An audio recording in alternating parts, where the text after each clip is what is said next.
지난주에 저희가 살펴봤던 말씀 혹시 기억하십니까? 가끔 제가 이렇게 물어보면 그걸 기억하면 되겠냐고 그렇게 말씀해 주시는 분들이 있습니다. 기억 못하시는 게 당연하다 또 이렇게 이야기를 해주시고, 또 그러기에 또 잠깐 요약을 한번 해보려고 합니다. 예수님께서 고향 나사렛을 떠나서 가버나움으로 들어가셨습니다. 그리고 그 속에서 사역을 하셨던 곳이었습니다. 가버나움이 어떤 곳이라고 제가 말씀을 드렸냐면, 그냥 예수님께서 가버나움을 정하신 곳이 아니라 복음 사역을 위해서 하나님 나라 복음을 전하는 전략적인 요충지로 사용하셨다라고 말씀을 드렸습니다. 그러기에 그곳은 하나님을 알지 못하는 사람들이 굉장히 많이 있었고 이방인들도 있었던 그러한 땅이었습니다. 그 땅에서, 그 도시에서 하나님은 하나님 나라를 말씀하시고 하나님 나라의 복음을 선포하셨던 것입니다. 그러면서 그곳에서 병자들을 고치시고 귀신 들린 귀신들을 내쫓으시면서 그 사람들을 회복시키시는 놀라운 사역을 하십니다. 하나님 나라가 이 땅 가운데 임할 때, 우리 인생 가운데 임할 때 일어나는 일들이 어떤 것인지 예수님께서 그 사역을 통해서 보여주신 것입니다. 하나님의 나라가 우리의 삶 가운데 임할 때에 어떠한 일들이 일어나느냐? 우리가 회복되는 일이 일어납니다. 우리가 회복되게 됩니다. 우리가 아파했던 그 마음들이 회복되며, 또한 우리가 살고 있었던 그러한 삶 가운데 문제들이 해결되는 하나님의 놀라운 은혜가 이루어지는 것입니다. 우리 예배를 통해서 그런 놀라운 일이 있었으면 좋겠습니다. 예배를 통해서 그냥 왔다 가는 것이 아니라 하나님이 우리를 회복시키시는 놀라운 은혜가 있기를 다시 한번 간구합니다. 그렇게 하나님 나라가 임할 때에 회복되는 일이 일어나는 것입니다. 그리고 나서 오늘 본문 말씀을 보게 되면 이제 예수님께서 게네사렛 호숫가에 가셔서 복음을 증거하시는, 하나님의 말씀을 전하시는 모습을 보게 됩니다. 이 게네사렛 호숫가, 여기가 어딜까요? 게네사렛 호숫가 처음 들어보시죠? 아닌가요? 네. 갈릴리 호수는 많이 들었어도 게네사렛 호수는 처음 들어보시는 분들이 많으실 텐데요. 오늘 한번 영상을 한번 띄워주십시오. 파워포인트 하나 띄워주세요. 네, 여기 보시면 지도를 우리가 보시면 저 위에 이제 가버나움, 우리가 예수님께서 사역하셨던 가버나움 지역이 있습니다. 가버나움 지역, 우리 저희 주보 중앙에 중간에 저희가 실어드렸습니다. 게네사렛 호수 해서 실어드렸고, 그 밑에 성경에 나온 3가지 낚시 방법, 그리고 그 뒤에 물고기라고 하는 것을 실어드렸기 때문에 주보를 또 참조하시면 되겠습니다. 여기 보시면 게네사렛이라고 하는 지역이 가버나움에서 보시는 걸로 왼쪽에 게네사렛이라고 되어 있습니다. 그리고 오른쪽에는 베세다라고 하는 지역이 있고요.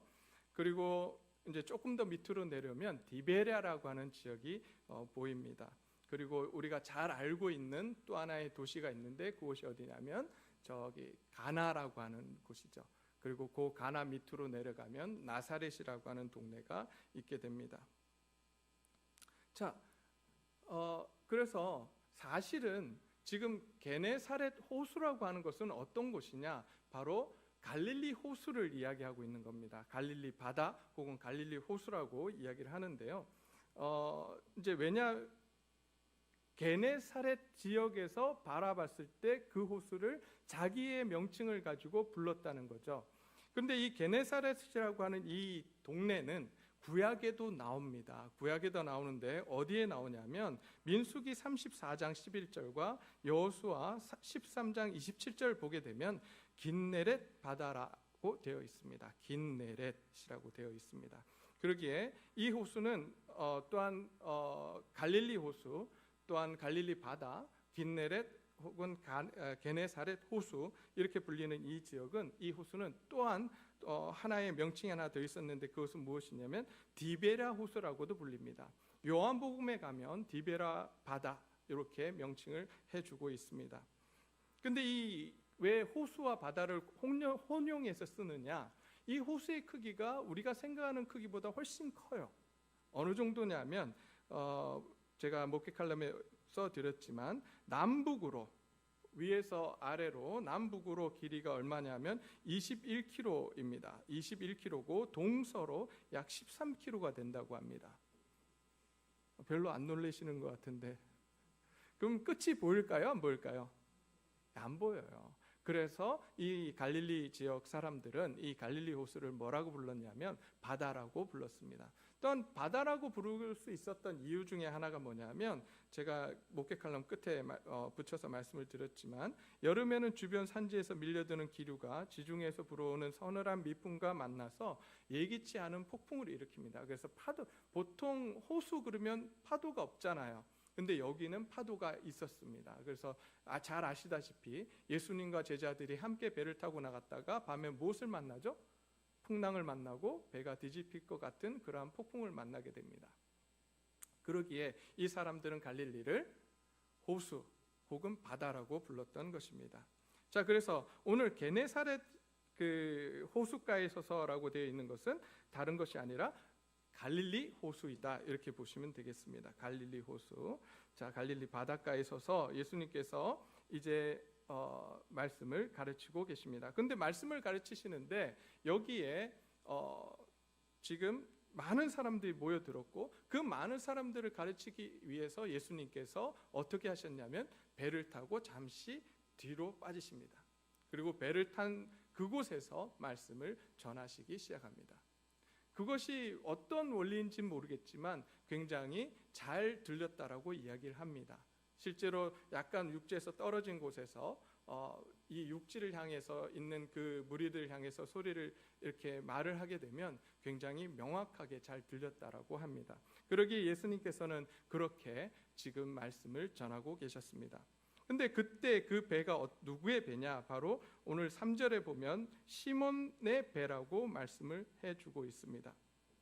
시몬이라고 하는 사람의 배다. 자, 근데 이 사람들이 지금 무엇을 하고 있었냐면 배에서 나와서 그물을 씻고 있다가 예수님께서 배를 좀 띄워달라고 해서 띄우는 상황이었어요.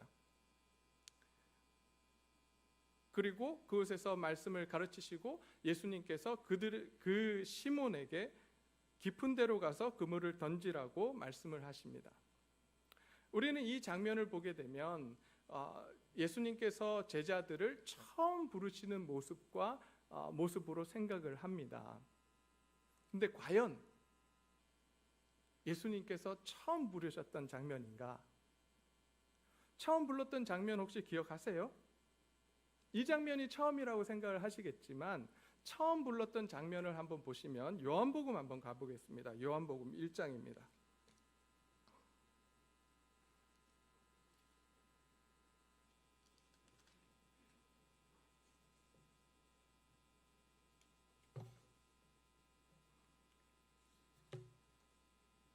요한복음 1장 40절입니다.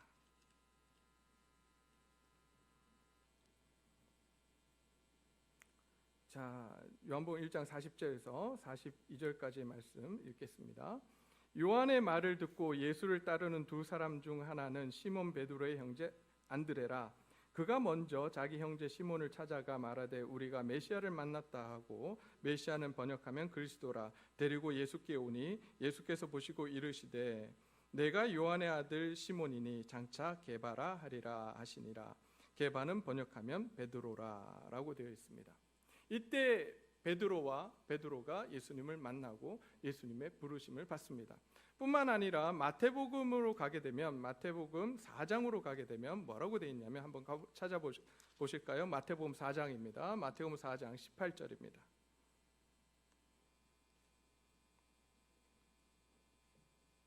마태복음 4장 18절에서 22절까지의 말씀을 또 보도록 하겠습니다.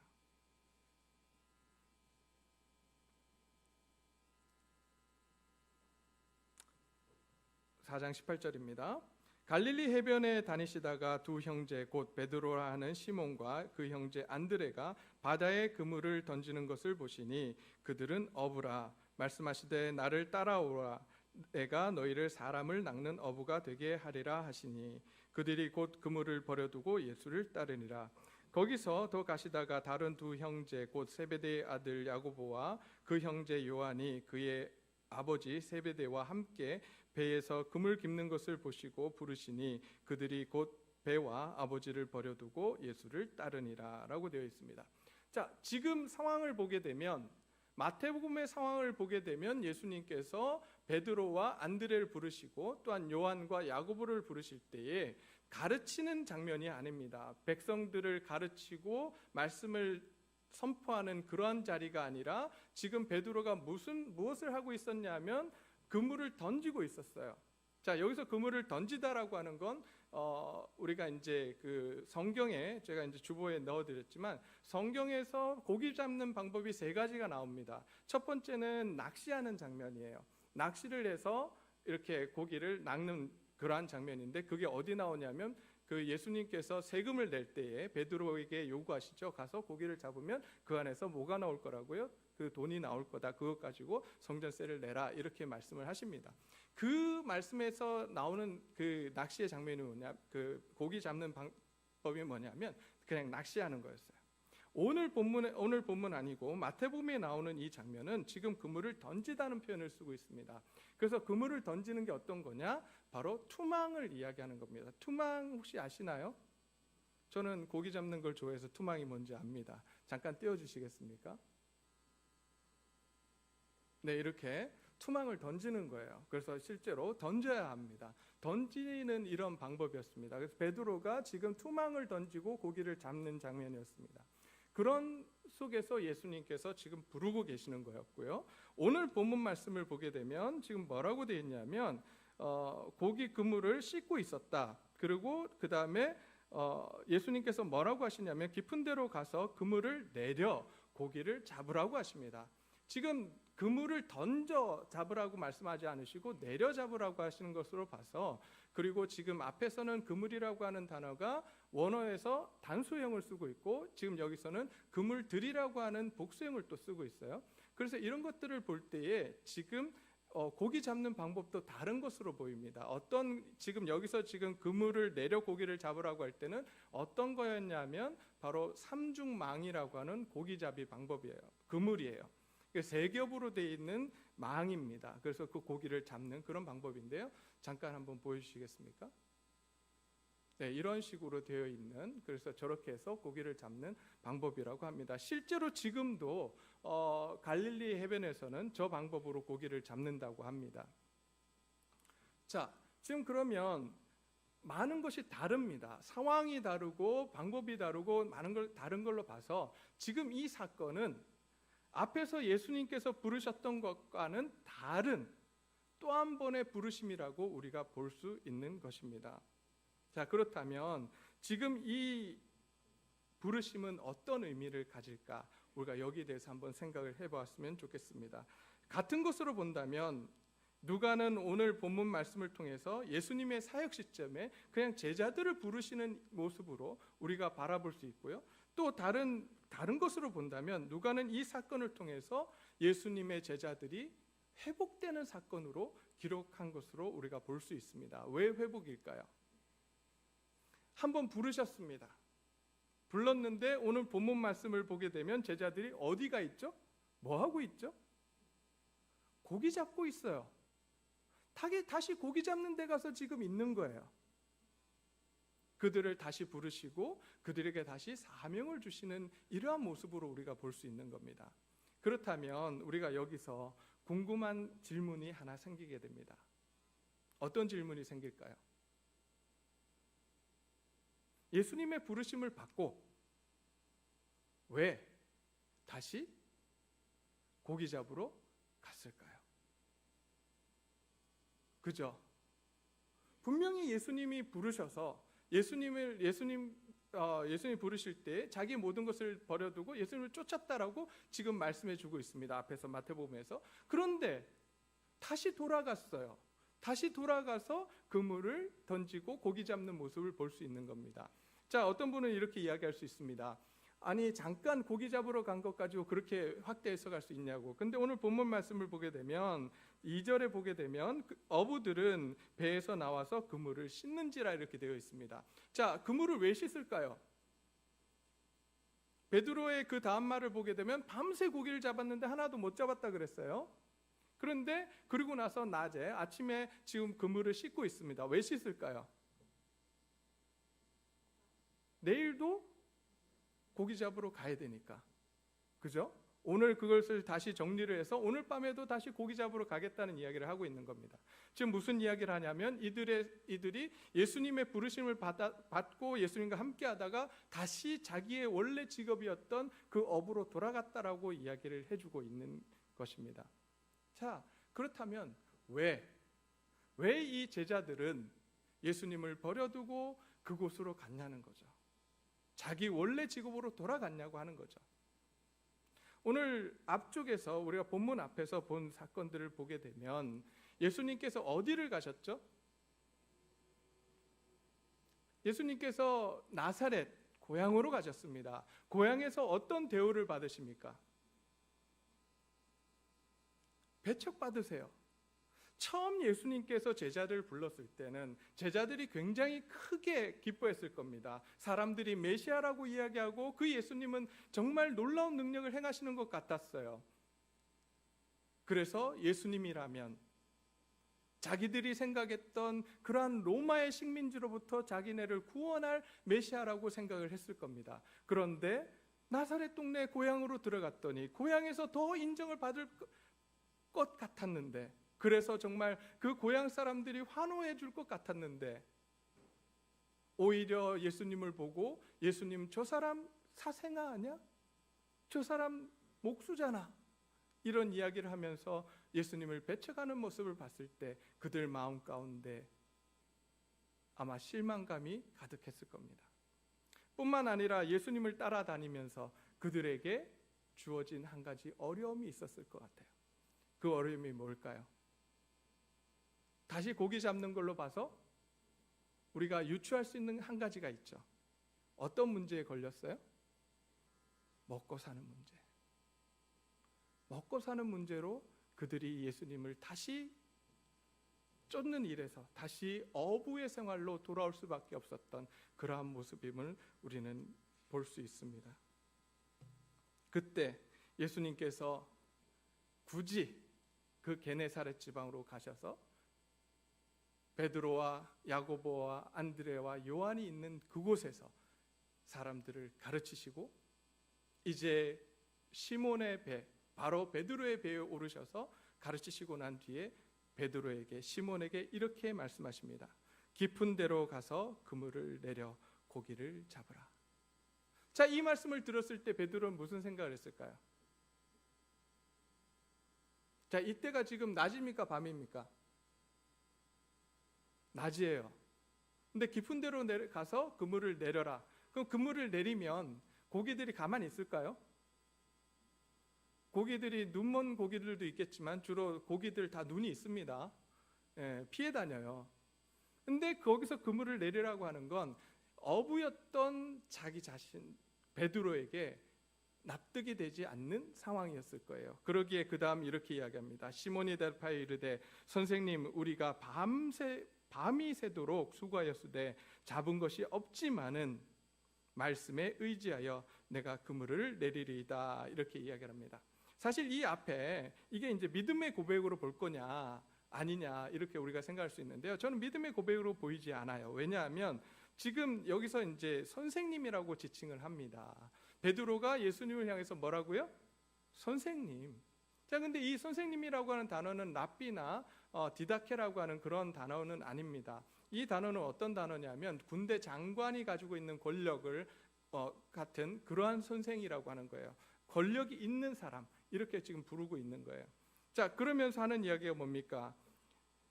밤새도록 수고하였으되 잡은 것이 없습니다. 우리가 열심히 우리의 방법대로 우리의 상식대로 열심히 했습니다. 안 잡혀요, 예수님. 그런데 지금 잡으라고요? 그것도 대낮에? 그것도 깊은 곳에 가서?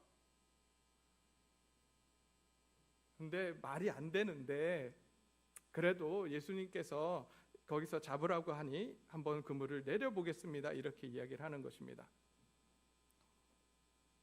그물을 내렸더니 어떤 일이 일어납니까?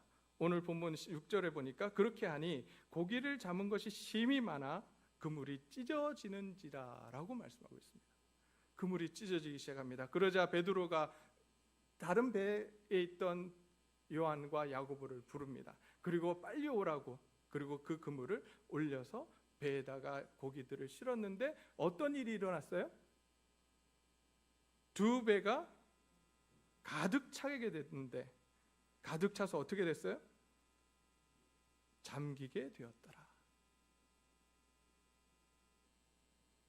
배가 너무 고기가 많아서 잠길 것 같은 이런 상황이 된 거예요.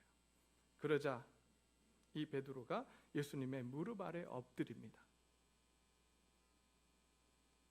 고기를 많이 잡은 것과 베드로가 예수님 앞에 엎드리고 나는 죄인으로서이다 라고 하는 것과 무슨 상관이 있을까요? 왜 이런 행동을 했을까요? 고기가 많이 잡혔어요. 그럼 기뻐해야 되는 거 아닙니까? 근데 예수님의 무릎 아래 엎드립니다. 그리고 나는 죄인입니다라고 고백하는 이 베드로, 왜 그랬을까요? 무엇 때문에? 여러분, 베드로는 너무 잘 알고 있었어요. 이 백주 대낮에 그물을 깊은 곳에 가서 내리면 고기가 잡힌다 안 잡힌다? 안 잡혀요. 잡혀도 몇 마리 잡힐까 말까예요. 그런데 가득 차고 넘치도록 지금 고기가 잡혔습니다. 이것은 어떤 것을 의미하느냐? 기적이에요. 있을 수 없는 일이 그곳에서 일어난 겁니다. 그러기에 지금 베드로는 무엇을 경험하고 있냐면 신적인 경험을 하고 있는 거예요. 하나님의 놀라운 능력을 지금 경험하고 있는 거예요. 이것은 평상시 일어날 수 없는 일, 이것은 오직 하나님만이 하실 수 있는 일이라고 경험하고 있는 겁니다. 우리는 이 장면을 보면서 한 가지를 떠올릴 수 있습니다.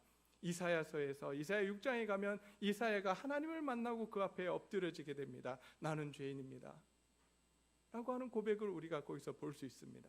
그것처럼 지금 베드로도 지금 하나님의 그 놀라운 능력 앞에 엎드려진 것입니다. 그리고 나는 죄인입니다라고 고백합니다. 왜 그랬을까요?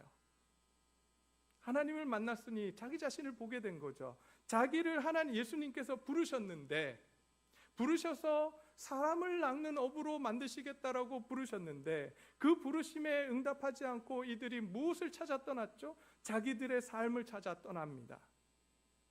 그들 자신을 보게 됩니다. 그랬던 자기 자신을 보면서 하나님 앞에서 나는 죄인입니다라고 고백합니다. 저 같으면 그래, 그럴 줄 알았어. 너 나를 떠나더니 그래, 이것밖에 못하지. 깨소금이다. 이럴 것 같은데, 그리고 항상 하나님은 우리를 여러분, 하나님은 어떤 분이십니까? 야단치시는 분입니까? 사랑하시는 분입니까? 어떤 분이세요? 저는 무서운 하나님으로 맨날 배워가지고 조금만 잘못하면 저를 야단치실 것 같은 하나님으로 배웠어요. 심판의 하나님 맞으십니다. 아니지 않아요. 분명합니다. 공의의 하나님이세요. 그러나 더 하나님은, 성경은 하나님 우리에게 말씀해 주시는 것이 무엇이냐? 나는 사랑의 하나님이다. 구약에서부터 창세기로부터 요한계시록까지 꾸준하게 하나님이 말씀하십니다. 내가 너희를 사랑한다. 그 사랑이 오늘 본문 속에 어떻게 표현되어 있는 줄 아십니까? 그 엎드려진 그 베드로에게 말씀하십니다. 무서워하지 말아라. 무서워하지 말아라. 이제 후로는 내가 사람을 취하리라. 다시 한번 세워주십니다. 처음 부르셨을 때 그 주셨던 사명을 다시 한번 허락하십니다. 그러면서 무서워하지 마라, 두려워하지 마라. 내가 너와 함께 할 것이다. 그러니 내가 너에게 주는 이 사명을 우리 같이 한번 해보자라고 말씀하시는 그 하나님의 사랑이 오늘 본문 속에 들어있는 것입니다. 그러자 이 시몬 베드로가 어떻게 합니까? 그들이 배를 육지에 대고 모든 것을 버려두고 예수님을 따릅니다.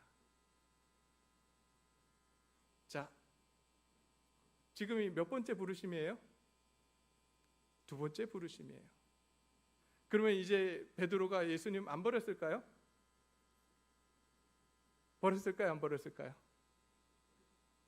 네. 언제 버립니까? 십자가에 달려 돌아가실 때 버립니다. 그리고 다시 고기 잡으러 가잖아요. 그게 어디의 장면이죠? 요한복음 21장의 장면입니다. 그런데 예수님께서 어떻게 하시죠? 찾아가십니다. 그때도 야단치지 않으세요? 네가 나를 사랑하느냐? 네가 나를 사랑하느냐? 내가 나를 사랑하느냐? 다시 물으십니다. 어쩌면 우리도 하나님 앞에서 이런 모습으로 살아가고 있지는 않습니까? 하나님께서 우리를 부르셨습니다. 하나님의 자녀로, 하나님의 백성으로 우리를 부르셨습니다. 예수님께서 우리를 예수님의 제자로 부르셨습니다. 무엇 때문에 부르셨습니까? 하나님 나라를 증거하라고, 예수 그리스도를 증거하라고, 증인 노릇하라고 우리를 부르셨습니다. 어디서요? 우리의 삶의 현실 가운데서 그 일을 하라고, 내가 있는 그 직장에서, 내가 있는 가정에서, 내가 있는 학교에서 하나님을 드러내며 하나님의 영광을 드러내며 빛과 소금의 직분을 다하며 예수 그리스도의 향기를 드러내라고 우리를 부르셨습니다. 우리는 그 일을 감당하고 있습니까?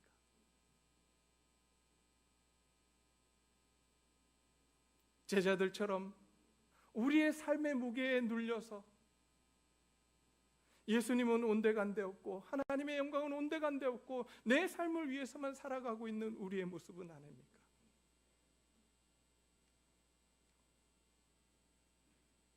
코로나 이후에 한국교회가 줄어들 거라고 이야기합니다. 많은 젊은이들이 떠날 거라고 이야기합니다. 그러나 오늘 본문 속에서 하나님께서는 우리에게 말씀해 주십니다. 아니, 내가 그들을 찾아갈 것이다. 아니, 내가 너희를 먼저 회복시킬 것이다. 그래서 너희를 통해서 아직도 하나님을 알지 못하는 그 영혼들을 부를 것이다 라고 말씀해 주고 있습니다. 예수님의 사역은 회복의 사역이셨습니다. 그러기에 갈릴리에서 그 가버나움에서 많은 병자들을 회복시키셨습니다. 그리고 예수님께서 제자들을 또한 회복시키십니다. 사명을 주십니다. 그리고 제자들과 예수님은 함께 다니시며 많은 사람들을 회복시키십니다. 하나님 나라 안으로 불러들이십니다. 그리고 그들의 삶을 회복시키시며 그들을 하나님 앞으로 이끄는 놀라운 일들을 하셨습니다. 오늘 동일하게 우리를 부르고 계십니다. 우리를 부르고 계십니다. 우리가 그 부름 앞에 온전히 응답할 수 있었으면 좋겠습니다.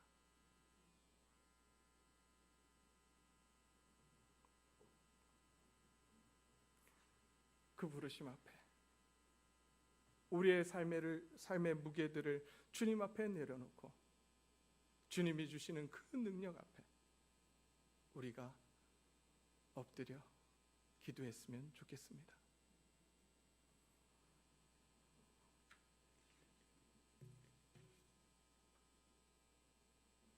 이 제자들에게 예수님께서 원하셨던 것은 다른 것이 아니었습니다. 삶의 주인을 바꾸라고 하는 것이었습니다. 그들이 떠날 수밖에 없었던 이유, 그것은 바로 삶의 무게에 눌리는 것이었어요. 그러기에 앞에서 제가 시몬 베드로의 이야기를 했지 않습니까? 시몬 베드로가 예수님을 향해서 뭐라고 불렀습니까? 처음에 선생님이라고 불렀습니다. 근데 그 뒤로 내려와 보십시오. 8절에 시몬 베드로가 이를 보고 예수의 무릎 아래에 엎드려 이르되 뭐라고요? 주여라고 부릅니다. 주님이에요. 이젠 더 이상 선생님이 아닙니다. 주님입니다. 퀴리오스라는 단어를 쓰고 있어요. 여러분, 퀴리오스라고 하는 이 단어, 주님이라고 하는 단어는 그 당시에 누구에게만 쓸 수 있었느냐? 그것은 바로 로마 황제에게만 쓸 수 있었던 단어입니다. 그러나 이제 베드로가 예수님 앞에서 하나님의 놀라운 능력을 경험하고 이제 고백합니다. 이제 더 이상 당신은 나의 선생님이 아닙니다. 나의 주님이십니다. 나의 참 왕이십니다. 나의 주인 되십니다라고 고백을 합니다. 우리가 오늘 이 고백을 하기를 원합니다. 나의 삶의 참 주인은 바로 내 자신이 아니라, 돈이 아니라, 세상 그 어떤 것이 아니라 예수님 당신입니다. 예수님 한 분이 뿐이십니다. 우리가 이 고백을 할 수 있었으면 좋겠습니다. 그리고 우리의 삶의 우선순위를 바꾸기를 원합니다.